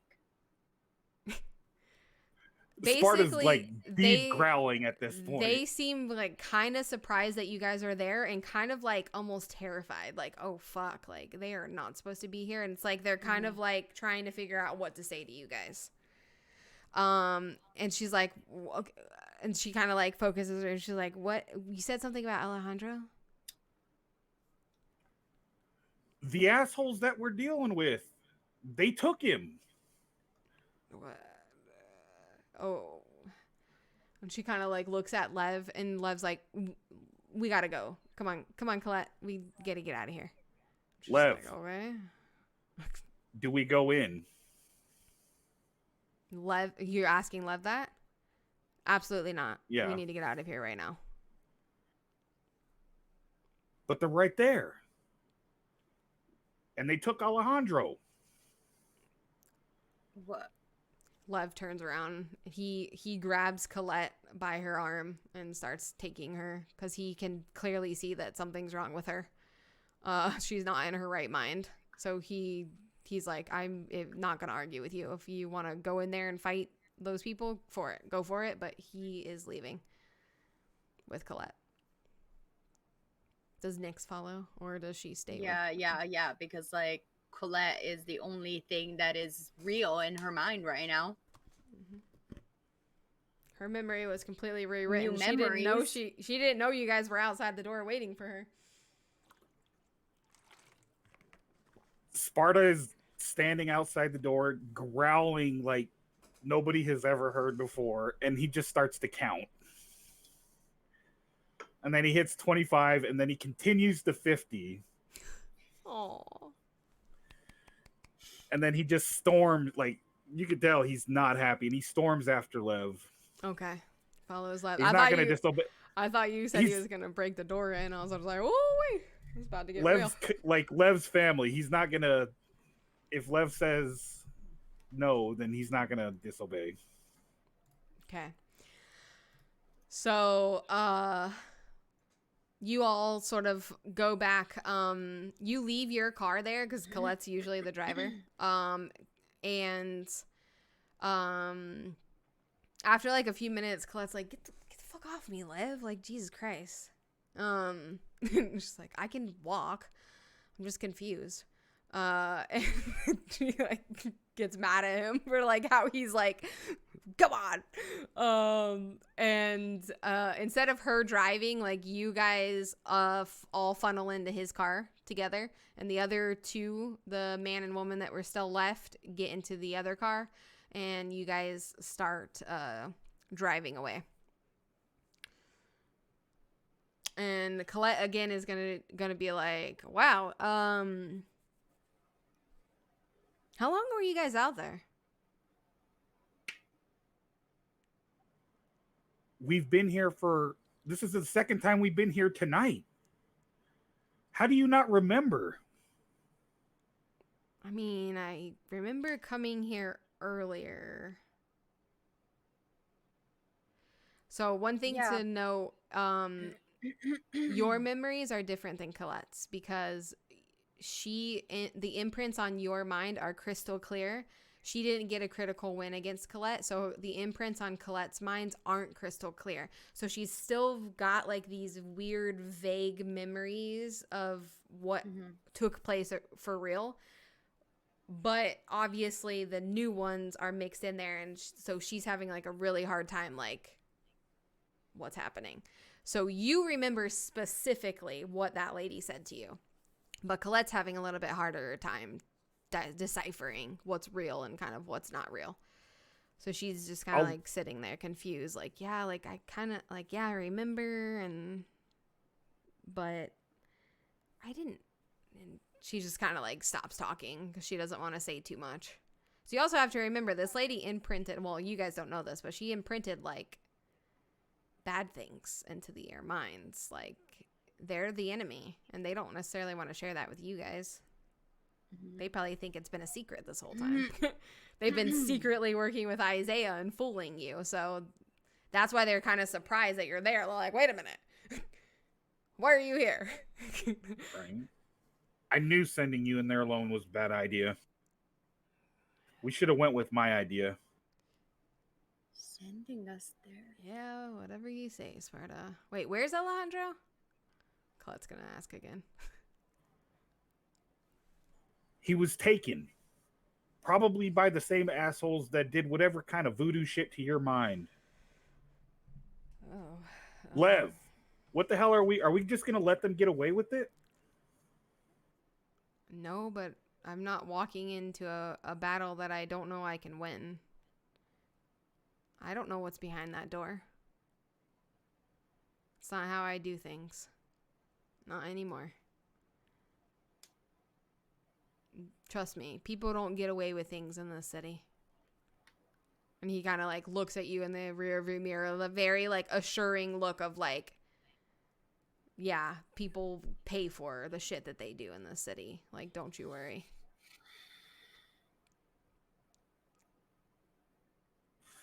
We have to get Alejandro back. We can't let them go. But I trust you. So you guys are driving along. You drive like a couple of miles and then you pull over. And the SUV in front of you that has the other two individuals, you see the guy that yeeted himself and took off get into the car. He made it a few miles down the street and he gets into the vehicle and ahead of you. And then you guys continue driving ahead. You don't really know where you're being taken, but you're being taken somewhere.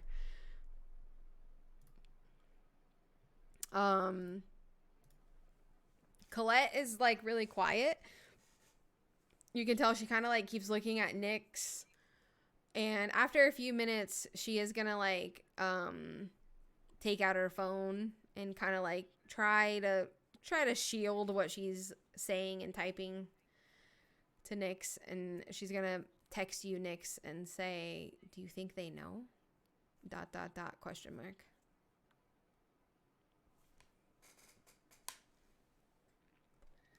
She's gonna look at the phone and she's gonna be like, I think so.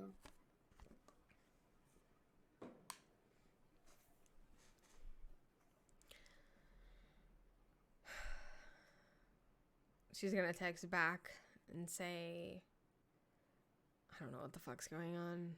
I thought we were careful. Same. I don't know if we're gonna survive this night. Well, she answers and says, well, you remember the safe spot in case anything goes bad. Just get there.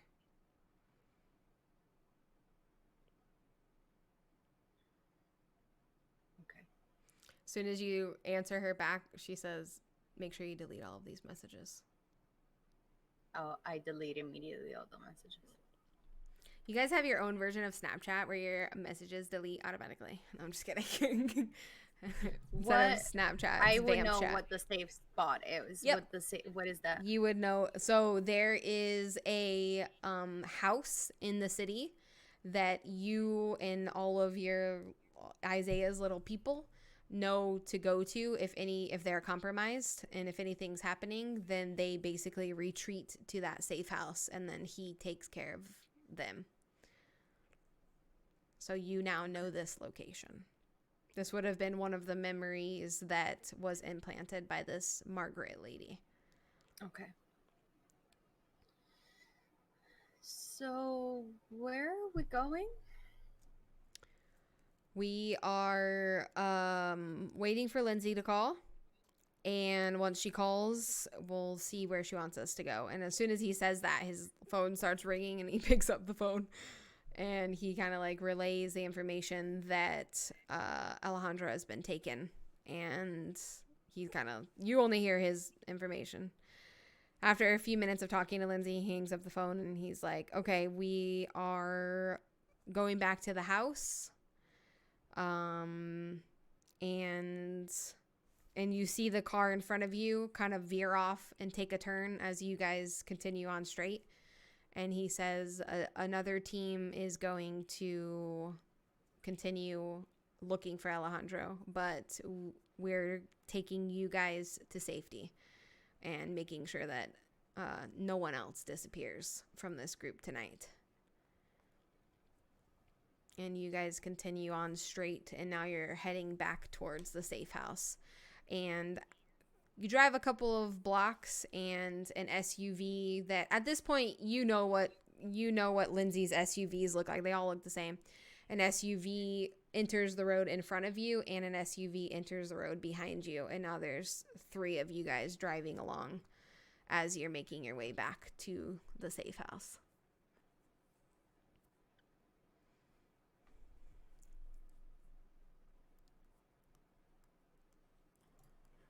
I'm going to look at Colette and Nix and say, are you guys all right? What the hell happened in there? I mean, nothing, man. Like, we just had a conversation with that lady. Like, she was a really nice old lady.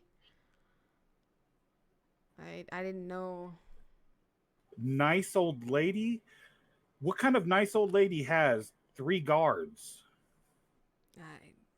I didn't see guards. Yeah, I didn't see any guards. You walked right past them when you came out. Oh. I didn't even notice that. I don't know. I mean, she was really nice. I like her. Something's not right. She's gonna kind of like, she looks like she's at a loss. Like, she doesn't really know what to say to you. She's kind of confused, surprised. Not a whole lot of stuff is making sense right now to anyone. He's going to growl again. It seems like it's the growling episode. And just say to Lev, they did something to him. Lev looks at you in the rearview mirror and just nods. Like, Lev knows what the fuck's going on. He's like, these bitches have been brainwashed or something. Like, this isn't how Colette acts. Like, maybe Nix. He doesn't know Nix that well, but he knows Colette pretty decently well. I mean, Nix has been acting really weird. Yeah. Like, you guys I have feel never... Yeah, they're both kind of seen off. her. Yeah. Like that before. Like, without anything to say, Nix? Yeah, it doesn't happen Really often. odd behavior. So as you He guys... looks at him and... Sorry, go ahead. He looks at him and says, we're going to get you some help. Cool. Speaking of help, hey, Lev, could you, give us the hookup? I'm a little hungry. Yeah, definitely. Mm-hmm. Can you have some, some stuff waiting for us when you get back? She, like, winks at him. He, like, looks at her out of the corner of his eye, and he's like, yeah, sure. He makes another phone call. Uber bleeds, please. Yes. Hello, I would like to place an order. I'd like to place an order, at least, like, 8 people, please. So Makes you sense. guys continue on. There might be some more brief 6 people. conversations here and there, but like Nix and Colette they kind of are talking amongst themselves now, and they're just like kind of like, I don't know, everybody's acting weird, but they don't realize they're the ones acting weird. They think you guys are acting weird. Yeah. So they're trying to kind of like normalize Normalize a conversation. Yeah. Yeah. Be like, what the fuck has gotten into these two? And they are saying the same thing about you. So it's just like this weird dynamic happening in the car. But Colette has turned around. She's sitting in the front seat and she's like talking to Nix about her music. And they're talking about her music on the drive home. They seem to be unbothered though, other than like that initial confusion of like what was going on. So you guys continue on, and you make it to the safe house without any issue. And Lev tells you guys to go inside, and he posts up kind of outside. He doesn't go inside with you guys.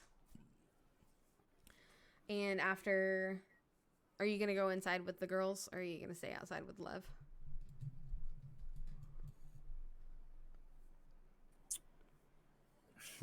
He's definitely going inside with the girls. Okay.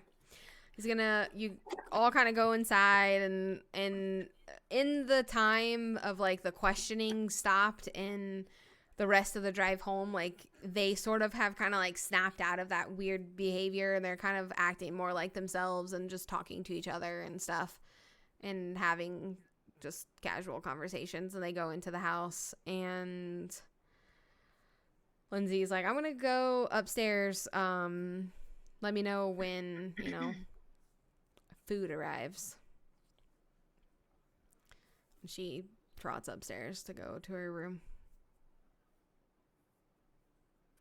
And Sparta will literally just watch, like stare as she goes up, because he's concerned as hell about both of them at this point. Yeah. He's not okay. Makes sense. Yeah, I'm definitely gonna freshen up. It's been a long night. Bye, Sparta. So now you're just kind of left alone in the common room. Like, what the fuck is going on? What's wrong with my friends? Where's Alejandro? Lev didn't let me beat people up. Once they It's go all upstairs, Lev's he's fault. definitely going outside to Lev, because he's, like I said, he's not happy, and he's looking for some comfort. Okay. He has no clue what's going on. It's beyond his ability to comprehend. Okay. So you kind of step outside with Lev, and he sort of like nods at you.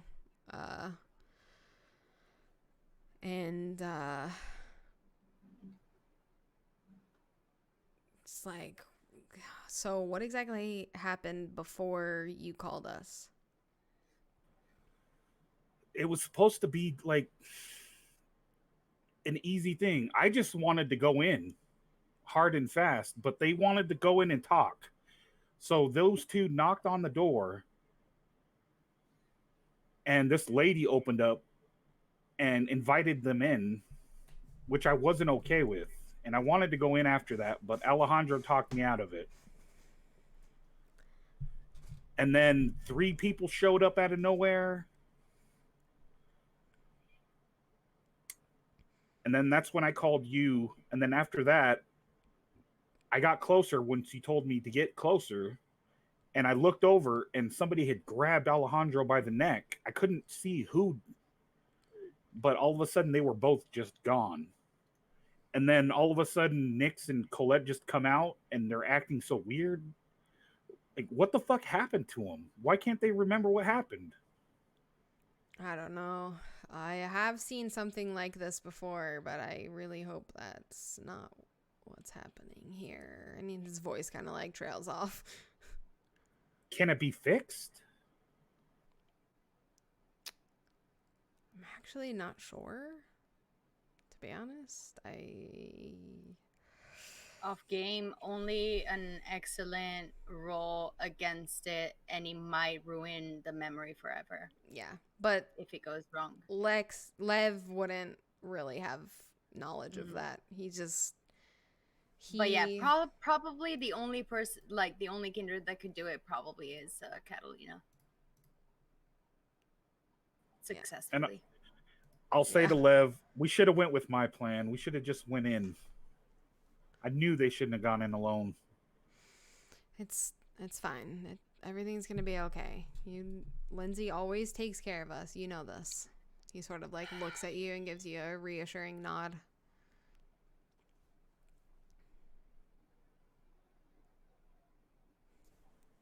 I don't want to lose anybody. I know.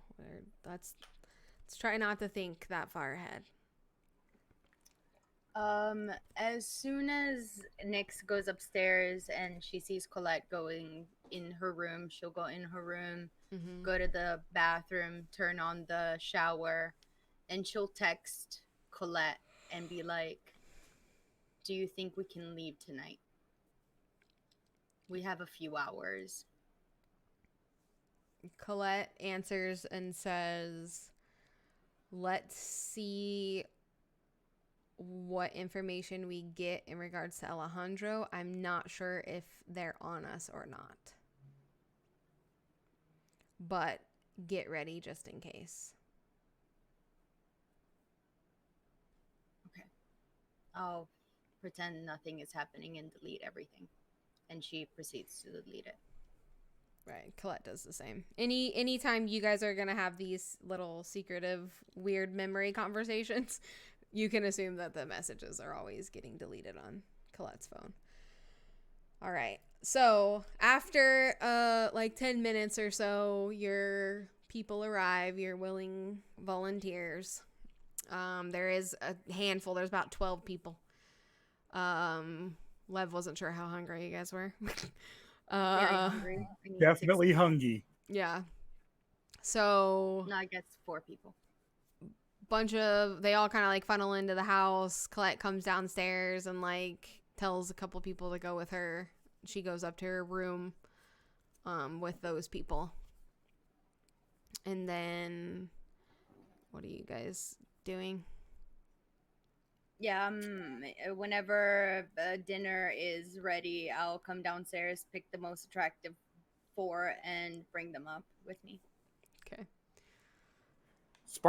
He's too worried to worry about preferences, so he'll just grab 4 and Fucking coming with me. Let's and go. just snack. Okay. So you guys all do your thing.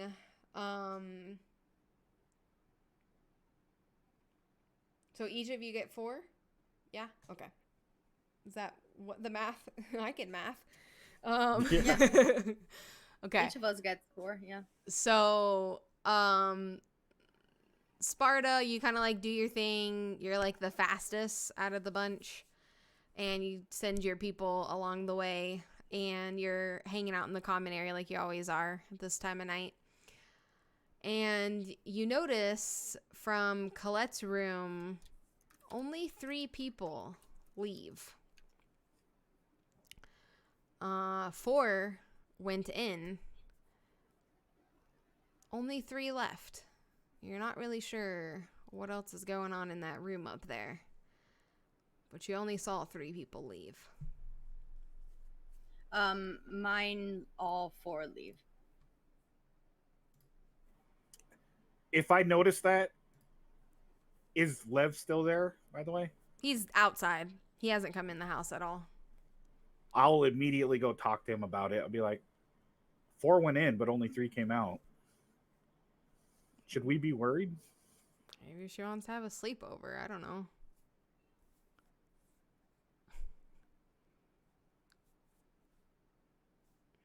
Tonight is fucked. Yeah, I don't really like interfere with people's processes, but you know, if you want to go check, go for it. But After he says that, Sparta will immediately walk up the stairs and go knock on the door. knock on the door. Okay. So you knock on the door. It takes a couple of seconds. You've never seen the inside of Colette's room. Only Nyx, have seen it. Yes. So she, after a few minutes, opens the door and she's like, "Oh, hey, what's up?" Not much. Just coming to check on you. I noticed that 3 people came in, or 4 people came in and only 3 left. And given how heavy tonight's been, just wanted to make sure everything was all right.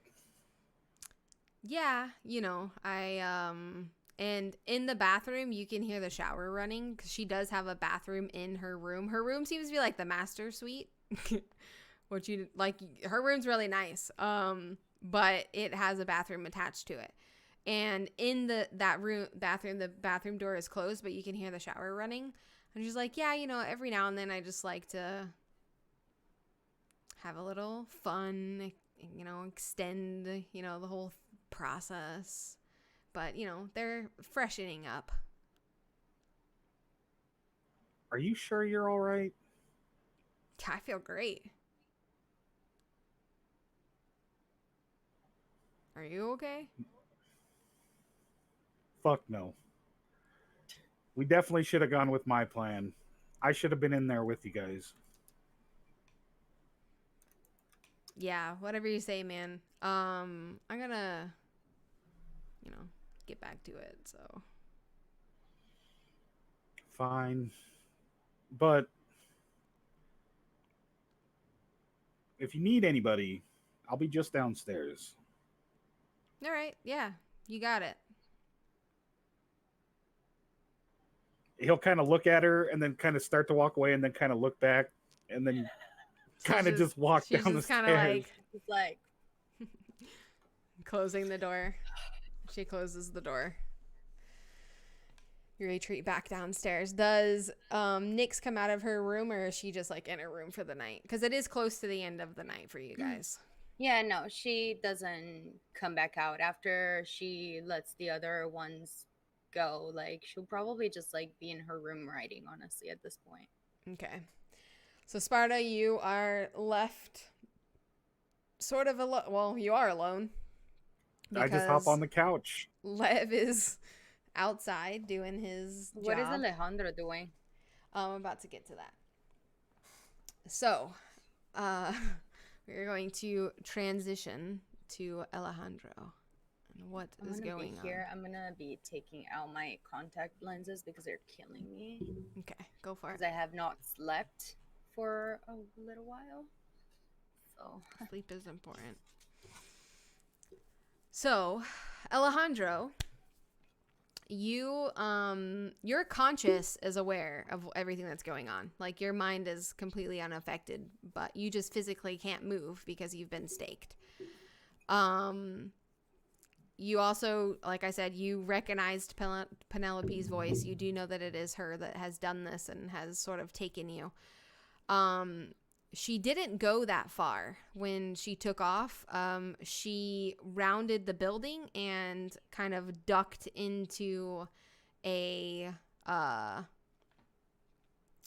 sort of alleyway where some dumpsters and shit is. She sort of like laid you down and kind of huddled in the corner. And she proceeded to wait there with you for... You don't really have any sense of time at this particular moment, but it did seem like some significant amount of time passed. And for about an hour goes by, and she eventually, after you kind of like, well, I guess you probably wouldn't be paying attention, but she does text somebody, and eventually 2 people show up. And it's hard for you in this kind of state that you're in and everything that's going on. It's dark. You're kind of in an alley. But after some time, your body is lifted off of the ground. And by 2 individuals. So 2 people have joined her. And you are escorted by these people into a vehicle. And Penelope does not join you. Penelope takes off the other direction and leaves. And you're in the car with these 2 people. And you're being taken somewhere. Eventually, after some time, the car stops. And the individuals that put you in the car, there's some shuffling. They get out of the car and a hood is put over your face so you can no longer see what's going on. And your body is carried into wherever you're being taken. And you can feel you're laid down wherever your destination is. They kind of lay you down flat.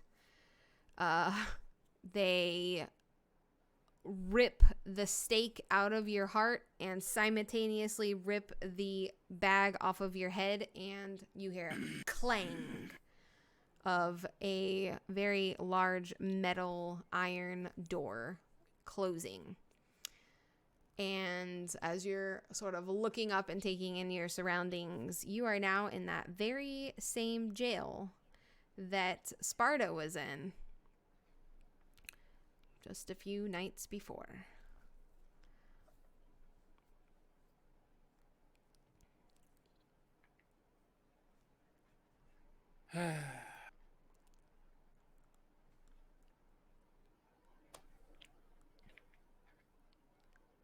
Well,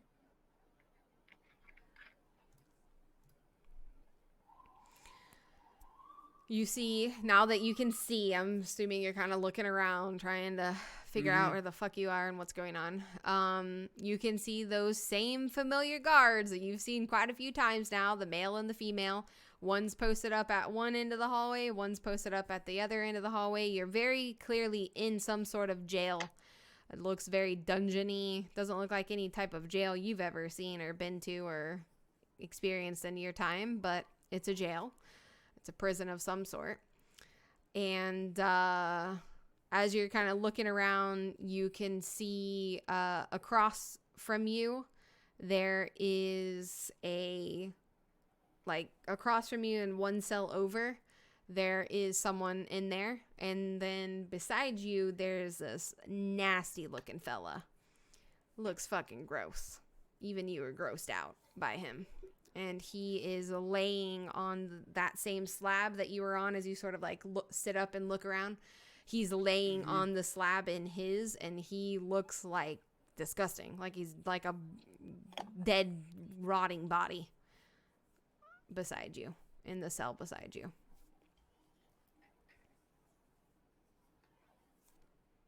I look at him and like,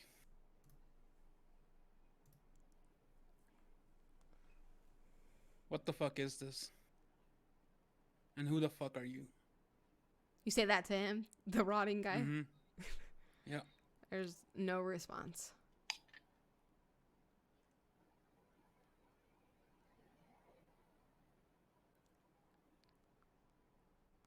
I try to scooch closer to the fella. Mm-hmm. As you get closer to him, as you get closer to him, his skin is gross. It's rotting, but not in a way that you've ever seen human flesh rot. There's blotches of nasty green pus oozing from what appear to be sores. You can't quite tell. The skin has this strange coloration to it that doesn't look human. And his face in particular, which his face is closest to you, like his head would be like kind of right on the other side. His face is really sunken in, and his mouth is kind of hanging open, and you can see very long, prominent, sharp fangs. So this clearly seems to be a kindred, but you are not sure what's happening to its body. You've never seen a kindred in this state. And his eyes are open, and he's staring straight up. But he doesn't seem to be responsive to you.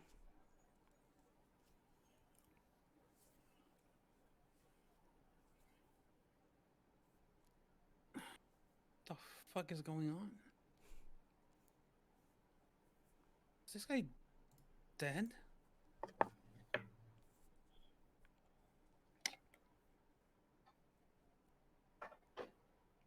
I'm gonna try to investigate the body. You're not close enough. You can't touch it, or it's in the cell. It's in the opposite cell, or like you're not in the same cell with it.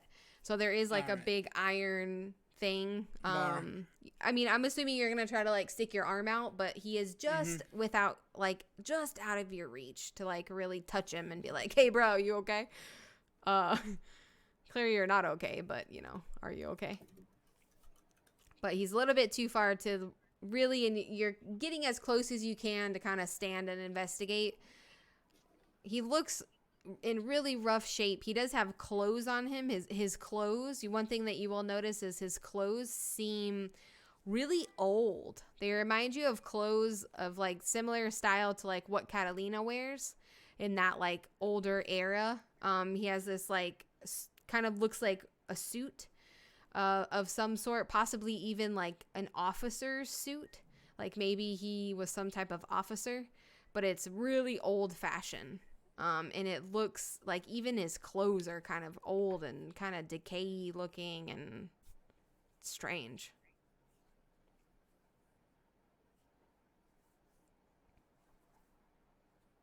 You did get a strange smell from him too. Smells kind of rank. You. How long has this fucker been here?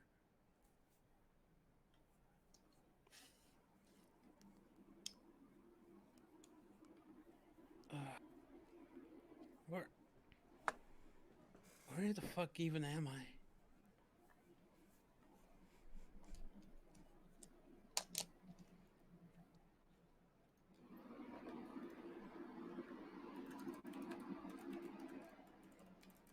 I don't.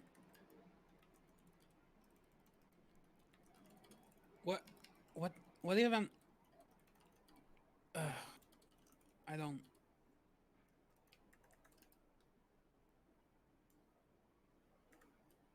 Alejandro tries to yell out, where the fuck am I? You yell that. Mm-hmm. After like a 10-15 second pause, you hear this like faint voice across said, "Shut the fuck up." Tell me where the fuck I am. Where the fuck do you think you are, moron? I don't fucking know. Wherever the fuck you want to be. Close your eyes and imagine a beautiful place. Just be the quiet. Tell me where the fuck I am and I will. If I fucking knew, I would tell you.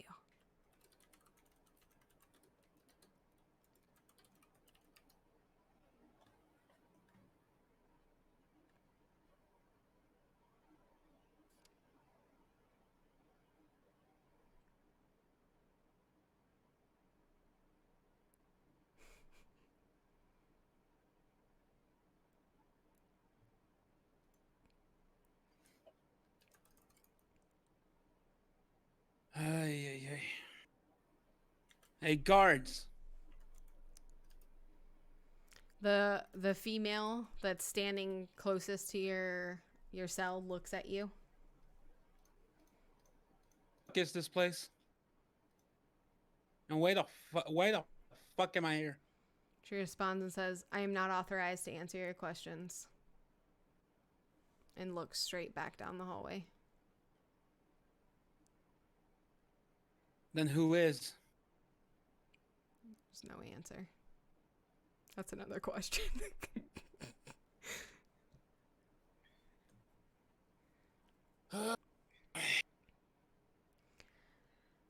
Okay, so it takes you a couple of minutes. Maybe you even try to attempt to get the guards to pay attention to you. You try to intimidate them. They're not having it. They're like, "I don't answer to you, bro."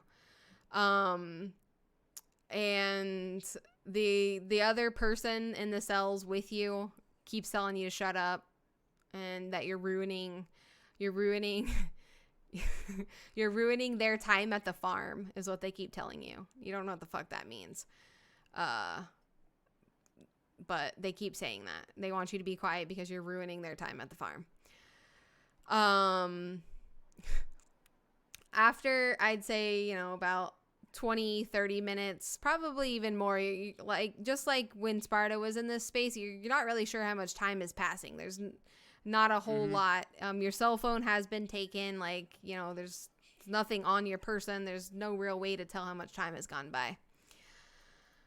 After a while, you do hear from the distance Alejandro, Alejandro, Alejandro. You hear Lindsay's voice. What Oh, boy. are we going to do with you?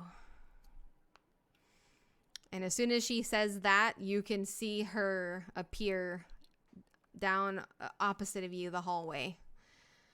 She's slowly making her way, and she's sort of like clink, clink, clink, clink, like dragging her finger along the cells as she walks toward you. She stops in front of your cell. Get out. As soon as she says that, both of the guards turn around and walk out. You are left in the space alone. And she does have Daunt activated, and she locks eyes with you and says, on your knees, and not a word. So are you going to try to resist her? No. Then I won't roll. And as soon as she says that, just like before, last time she commanded you to do so, you drop to your knees. You're staring up at her. She keeps her eyes locked on you, and she opens the door and makes her way into your cell, standing before you. Well, for whatever reason, Prince Catalina has decided you can stay, and she wants you alive.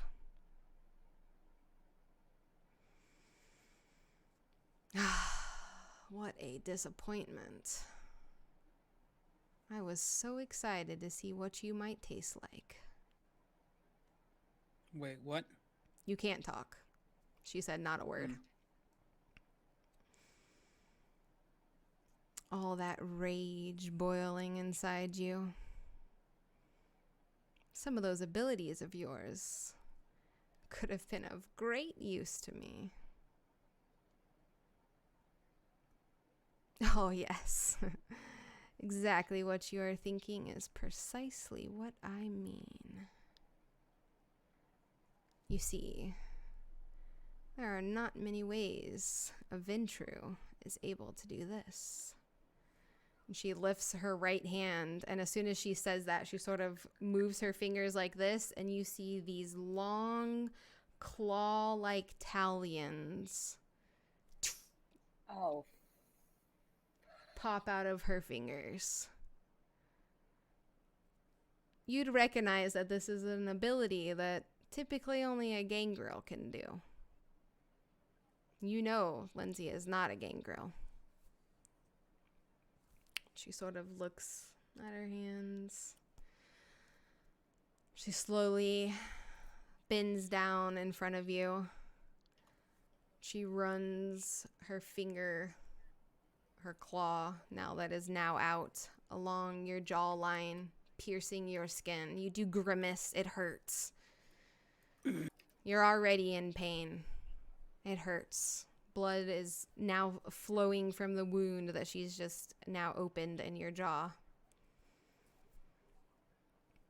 Maybe her keeping you alive is her own unique way of punishing me.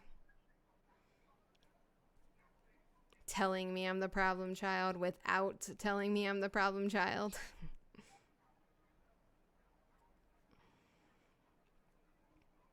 You know, one of the benefits of having your grandmother as the prince, she doesn't pay much attention to your methods.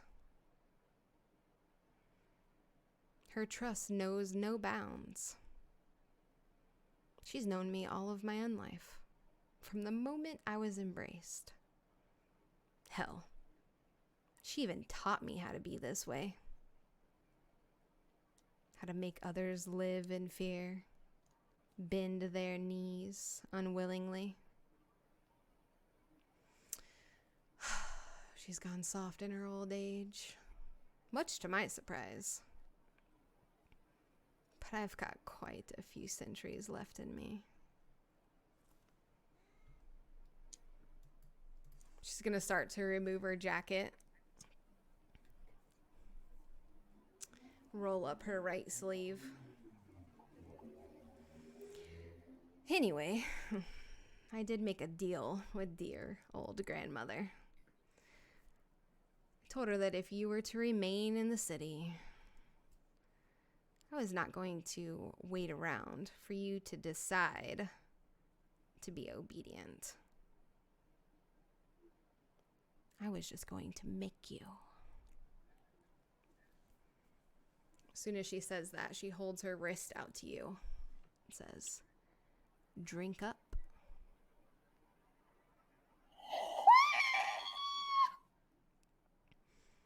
And you begin feeding, following her every direction. There's no way for you at this point to deny. You begin feeding, and it is good. You know what this tastes like. It's very familiar, and it's been quite a while since you've fed. She can see the eagerness in you as you're feeding. Eventually, she does kind of grab your head and rip your head away as you're indulging yourself a little bit too much. She starts to roll her sleeve back down. She says, "There is one thing you should remember. The Camarilla is powerful enough to give you everything you want.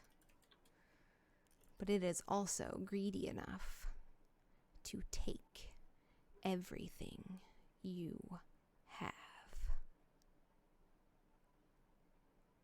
She stands up, closes the iron gate, says, "Have a good night, partner,"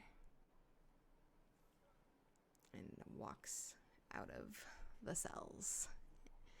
And that is where we are going to end tonight's episode. What the fuck?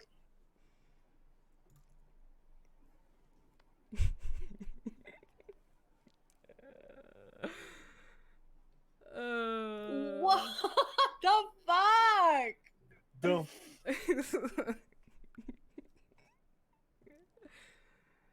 Tune in on Monday where we unfold all of this drama for this.